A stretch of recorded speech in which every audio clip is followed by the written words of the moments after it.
If you already watched some of the videos of this channel, you might already know that sometimes subtle linguistic cues can have a big effect. And one study that could show that this is really true was recently published by Rhodes and colleagues, and the title of their study was indeed "Pseudo-linguistic cues increase girls' engagement in science." And what they did was really simple. They just conducted some exercises with boys and girls in order to get to know the scientific method. But for one half of the participants, these exercises were introduced by saying, "Let's do science." Doing science means exploring the world. For the second group, the exercises were introduced by saying, "Let's be scientists."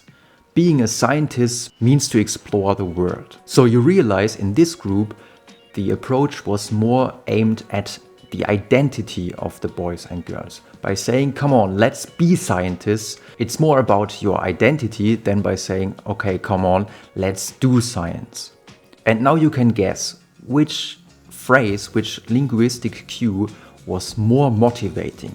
Is it more motivating to say, let's be scientists, or is it more motivating to say, come on, let's do science?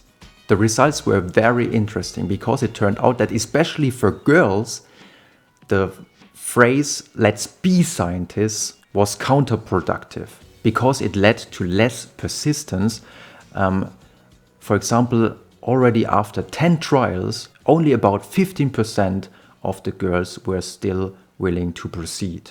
Whereas in the other group, when they were told, come on, let's do science, at this time there were still 54% of the girls who proceeded with the task, which by the way was a task to learn the scientific method.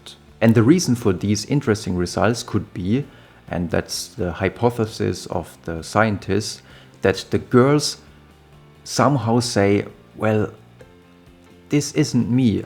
I am not a scientist, so this task, this exercise is not for me.